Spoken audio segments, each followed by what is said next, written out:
마가복음 15장 33절 34절 말씀 같이 일어나서 우리 합독으로 함께 읽겠습니다.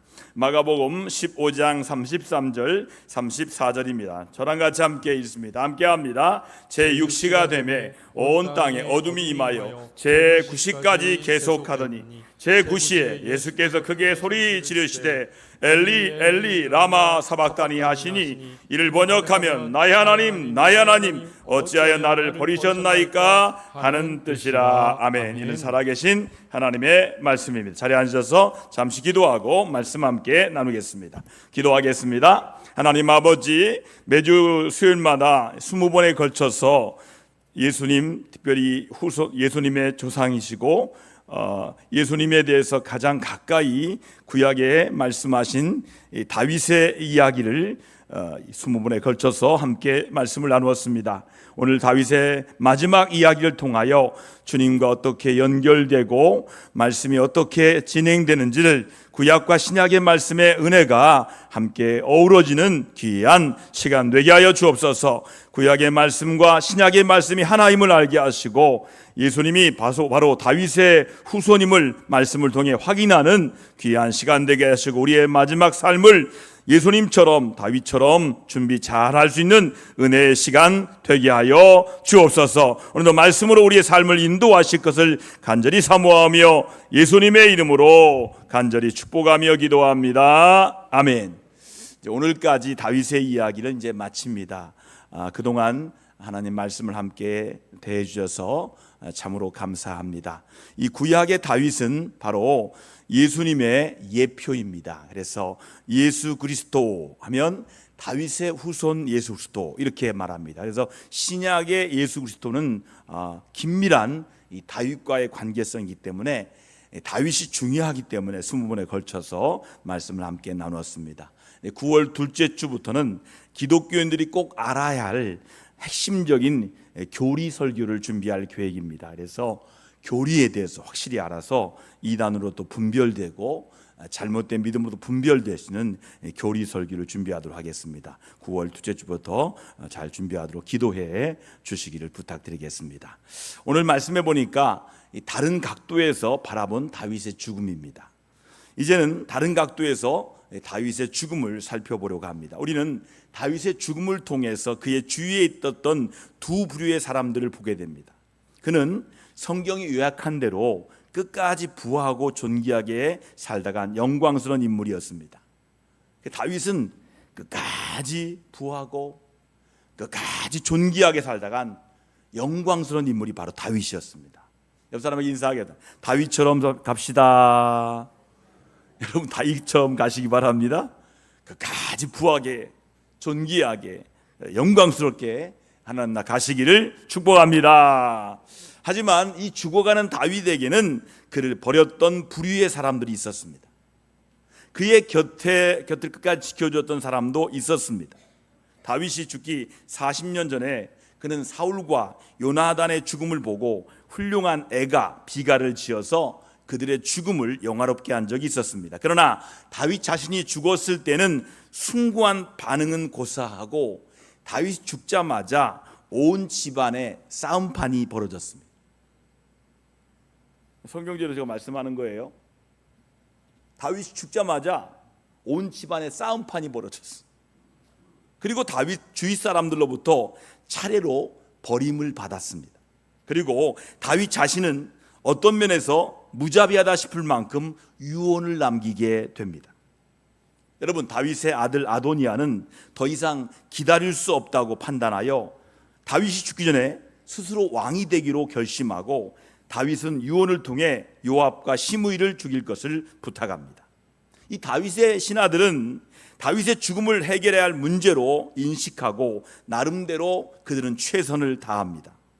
이 다윗이 이제 나이가 점점 들어서 잠자리가 추워지자 이불을 더 많이 덮어주지만 해결책이 되지 못합니다. 그러자 이번에는 아름다운 여인을 보내서 다윗의 잠자리를 따뜻하게 해주려고 했지만 그것도 해결 방법은 아니었습니다. 자, 왕상 1장 4절 말씀 같이 읽어볼까요? 시작. 이 처녀는 심히 아름다워 그가 왕을 받들어 시중 들었으나 왕이 잠자리는 같이 하지 아니하였더라. 이렇게 말씀하고 있습니다. 어떻게 보면 신하들은 일거리, 기술, 자극물 등으로 다윗의 늙음과 죽음을 해결하려 합니다. 결국 이 문제는 그의 신하들에게 문제거리에 불과했던 것입니다. 다윗이 마지막은 문제거리였어요. 다윗은 그런 점에서 신하들에게 버림을 받고 있다고 볼 수 있습니다. 여러분, 그리고 다윗의 아들 아도니아가 아버지 다윗을 버리게 됩니다. 아버지가 살아있는데 아버지를 대신하여 스스로 왕이 되겠다고 반역을 꾀한 것입니다. 종교적인 힘을 가진 제사장 아비아달과 군사적으로 대단한 힘을 가진 요압 장군이 그의 편에 서므로 그의 반란이 성공하는 듯 했습니다. 하지만 그것은 그들의 착각이었습니다. 그 반란은 그들의 죽음과 직무정지로 끝이 나게 됩니다. 다윗은 자신의 아들과 권력의 핵심 인물들에게 버림을 받은 것입니다. 그의 아내 밧세바도 다윗을 버리게 됩니다. 자, 말씀으로 확인하겠습니다. 열왕기상 1장 15절 같이 읽을까요? 함께 합니다. 밧세바가 이에 침실로 들어가 왕에게 이르니 왕이 심히 늙었으므로 수넘 여자 아비삭이 시중 들었더라. 여러분, 이 말씀을 확인할 수 있지 않습니까? 아비삭은 다윗이 죽어가고 있었기 때문에 다윗과 함께 했지만 밧세바는 다윗이 죽어가고 있었기 때문에 다윗과 함께 하지 않고 있었습니다. 여러분, 밧세바가 다윗을 찾아온 것은 솔로몬의 왕의 계승을 확실히 하라는 것이었지만 다윗을 지켜주기 위함이 아니었습니다. 결국 다윗을 끝까지 지켜준 사람은 바로 오로지 아비삭뿐이었습니다. 아비삭은 다른 사람들과 달리 자발적으로 그 위치를 선택한 것은 아니었습니다. 하지만 오직 다윗을 섬기기 위해서 그 자리에 있게 되었고 그 자리에서 다윗을 섬기는 것으로 그는 만족했습니다. 아비삭은 신하들이 계획처럼 다윗에게 대한 치우책으로서는 실패했지만 죽어가는 다윗을 지켜주는 일로서는 성공하고 있었습니다. 이것은 예수님께서 십자가에 돌아가셨을 때 기도하면서 그 자리에 함께 있었던 여인들 중 사람이 예수님 부활의 첫 증이 되었던 것을 연상케 합니다. 여러분, 예수님이 부활한 첫 증인이 누굽니까? 막달라 마리아입니다. 제자가 아니에요. 그 당시에 귀신 들렸다고 말하는 막달라 마리아가 예수님 부활의 첫 증인이 되었어요. 예수님 십자가 돌아가실 때 그 옆에 있던 것은 어린 요한과 여인들밖에 없었어요. 우리는 다윗의 죽음을 보면서 예수님의 죽음을 다시 생각나게 됩니다. 예수님은 십자가에 달리셔서 다윗의 기도로 기도하셨습니다. 같이 말씀 읽을까요? 마가복음 15장 34절 다윗의 기도입니다. 같이 읽습니다. 함께 합니다. 엘리 엘리 라마 사박다니 하시니 이를 번역하면 나의 하나님 어찌하여 나를 버리셨나이까 하는 뜻이라. 아멘. 여러분, 다윗의 자손이었던 예수님께서 다윗의 기도 시편 22편으로 마지막 기도를 드리셨던 것을 깊은 의미가 있습니다. 시편 22편 전반부는 죽음의 고통에 대한 표현이 들어있는데 예수님께서 죽음을 경험했던 방식을 상세하고 실감나게 기록하고 있어요. 여러분, 시편 22편을 한번 보세요. 어쩌면 예수님을 정확히 기록한지 몰라요. 마치 예수님을 보는 것처럼 기록한 게 시편 22편이에요. 그 20편 기도가 예수님의 마지막 십자가에 드렸던 기도였어요. 후반부는 삶에 대한 체험적인 의견을 밝혀주고 있습니다. 놀랍게도 그렇게 극심한 죽음을 경험한 사람이 생명 넘치는 찬양을 하고 있습니다. 그 일이 가능한 것은 주님이 죽음으로부터 부활하셨기 때문입니다. 여러분, 예수님을 따르는 모든 사람들은 예수님처럼 부활을 체험하게 될 줄 믿습니다. 자, 옆 사람에게 인사하겠습니다. 예수님처럼 부활을 체험할 것입니다. 여러분도 예수님처럼 부활을 체험해야 될 줄 믿습니다. 그래서 성도의 죽음은 이 세상에 마치는 슬픔의 과정이 아닌 부활을 준비하는 영광스러운 과정이에요. 그러니까 죽음은 슬픈 것만이 아니에요. 죽음은 부활에 준비하는 영광스러운 과정이에요. 여러분, 그런 점에서 죽음은 부활을 위한 준비 과정이며 부활은 현세 삶의 일부분을 임을 확신해야 합니다. 그래서 여러분, 부활도 우리의 삶의 일부분이에요. 여러분 자신에게 한번 얘기합시다. 걱정하지 마, 부활해. 아멘. 여러분, 돌아가시면 걱정하지 마요, 너 부활해. 여러분 자신에게 이야기하세요. 돌아가시면서 나 죽으면 부활해. 아멘.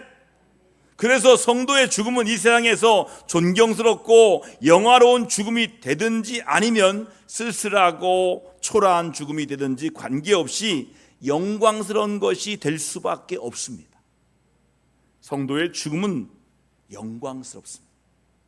왜냐하면 그것이 영원한 삶의 시작이며 영광스러운 부활의 과정이기 때문입니다. 자, 오늘 다윗의 마지막 이야기에서 우리가 깨달아야 할 교훈 4가지가 있습니다. 마지막으로 다윗의 죽음에 관한 오늘의 성경 이야기를 통해 우리가 깨달을 영적 교훈들을 마음에 잘 새기도록 하겠습니다. 첫 번째 교훈은 우리는 반드시 죽는 존재라는 것을 인식해야 돼요. 나는 반드시 죽는다. 이걸 인식해야 돼요. 그러므로 우리가 우리 인생들에서 가장 중요한 것이 무엇인지 아는 것이 매우 중요해요. 누가 우리를 이 땅에 있게 하셨으며 왜 있도록 하셨는지를 빨리 깨닫는 것이 가장 지혜로운 모습이라고 할 수 있어요. 즉, 이 세상의 삶이 저 세상의 삶을 준비하는 기간임을 확실하게 인식해야 돼요. 이 땅에 사는 것은요, 천국을 준비하는 삶이에요. 여러분, 이 땅을 살아갈 때 이 땅의 것만 바라보고 이 땅이 다라고 생각하는 사람들은 이 땅 것을 붙들고 살아가요. 그런데요, 이 땅이 준비 과정이라는 것은 이 땅은 저 세상을 위해 준비하는 과정이니까 우리가 살아갈 때마다 항상 기억할 것은 이 땅이 전부가 아니라는 거지. 죽음이 전부가 아니라는 거예요. 반드시 나는 죽는데 죽음이 전부가 아니라는 거예요. 두 번째 교훈은 뭐냐면 주님에 대한 참된 충성은 자신의 생각과는 다르고 때로는 이해할 수 없어도 주님의 말씀에 진심으로 순종하고 그분의 뜻을 따르는 것을 의미합니다. 여러분, 좀 깁니다. 그러니까 주님에 대한 참된 충성은 내 생각은 버려야 된다는 거죠. 주의 말씀에 진심으로 순종하고 그분의 뜻을 따르는 게 충성이에요. 여러분, 요압처럼 겉으로는 순종하면서 자신의 생각과 다를 때는 주님이 뜻 대신 자신의 뜻을 따르는 모습은 참된 순종의 자세가 아닙니다. 진정한 순종은 주님의 모든 생각에 다 동의하는 것까지 포함하는 거예요. 자기를 내려놓지 못하면 순종하지 못해요. 자기를 내려놓지 못하면 따를 수 없어요. 자, 세 번째 교훈은 하나님께 기억되는 사람, 사람들의 기도에서 기억되는 사람은 복된 사람이라는 거예요. 여러분, 바르실레라는 사람이 있었어요. 다윗에게 바로 그런 사람이었어요. 마지막 순간까지 기억되는 축복의 대열에 들어가는 것은 귀한 것이 아닐 수 없습니다. 우리가 주님께 기억되는 사람, 하나님의 사람들에게 좋게 기억되는 사람으로 남는 것은 엄청난 축복이 아닐 수 없습니다. 자, 옆 사람에게 이야기합시다. 나 좋게 기억해 주세요. 얘기해 주세요, 빨리. 나 좋게 기억해 주세요. 여러분이 어떻게 기억되느냐에 따라서 그 사람이 여러분을 위해 기도한다는 거예요. 어떻게 좋게 기억되어야겠어요? 좋은 말을 남기고 손 한번 잡아주고 격려해주고 공감해주고 그래야 좋게 기억될 거 아니에요? 주님께 좋은 기억이 나는 사람, 하나님의 사람들에게 좋게 기억된 사람, 그 사람이 바로 엄청난 축복의 사람이에요. 마지막 교훈은 부활의 삶을 사는 사람은 끝까지 주님의 죽음의 자리를 지키는 사람이에요. 여러분, 아비삭은요, 다윗의 죽음을 끝까지 지켰던 것처럼 신앙인은 묵묵히 기도하면서 자신의 자리를 지키는 삶을 살아야 돼. 자, 한번 따라합시다. 나의 자리를 지킵시다. 여러분 자리를 지키는 거예요. 여러분 기도의 자리, 봉사의 자리를 지키는 게 아주 복된 사람이에요.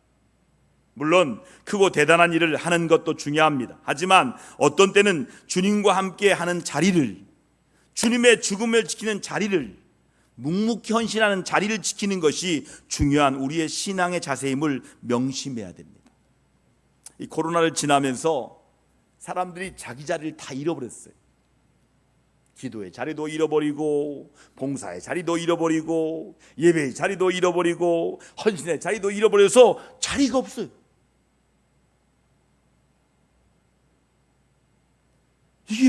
이게 뭡니까?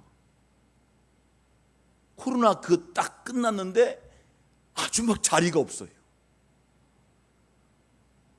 미래학자들은 말합니다. 4년에 한 번씩 지독한 병이 온다고. 몇 년 있으면 또 온대요.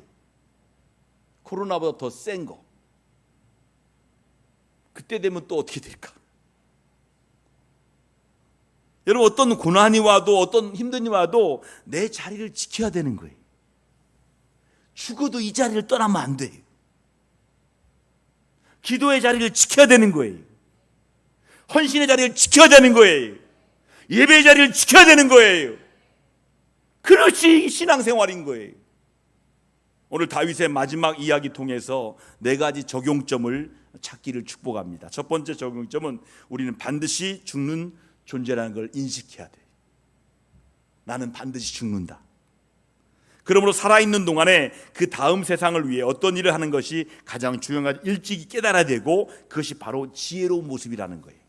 둘째로 주님에 대한 충성은 나에 대한 생각과 다르고 때로는 이해할 수 없어도 주님의 말씀에 진심으로 순종하고 주님의 뜻을 따르는 것을 의미합니다. 내 뜻이 없어야 돼요. 주님의 뜻이 전부야 돼. 그러면 순종할 수 있는 거예요. 세 번째 적용점은 하나님께 기억되는 사람, 하나님의 사람들의 기도에서 기억되는 사람은 복된 사람이. TV의 설교에서 어떤 목사님께서, 연로하신 목사님께서 이렇게 말씀하시더라고요. 교인이 많아요. 여러분, 제가 기도하는데 여러분들이 기억되도록 살아야 됩니다. 목사님이 기도하는 기도에 기억되도록 살아야 됩니다. 그래야 제가 여러분을 위해 기도하지 않습니까? 그 말은 뭐예요? 목사님 눈에 띄라는 거죠. 청소하는 데 띄고, 봉사하는 데 띄고, 눈에 띄면 그분이 기억되잖아요. 주의 종에 기억되는 사람, 하나님의 기억되는 사람이 복된 사람이라는 거예요. 여러분, 마지막 적용점은 부활의 삶을 사는 사람은 끝까지 주님의 죽음의 자리를 지키는 사람. 주님과 함께 죽고 주님과 함께 사는 거예요. 여러분, 오늘도 이 말씀으로 잘 적용하셔서 우리가 지켜야 할 헌신의 자리를 지키시는 것을 주님이 매우 기뻐하심을 믿고, 오늘 밤에 다윗의 마지막 이야기를 통해 저와 여러분들에게 주시는 주님의 음성으로 들으셔서 여러분의 삶에 각자 잘 삶 속에 다 적용하시기를 주님의 이름으로 축원합니다.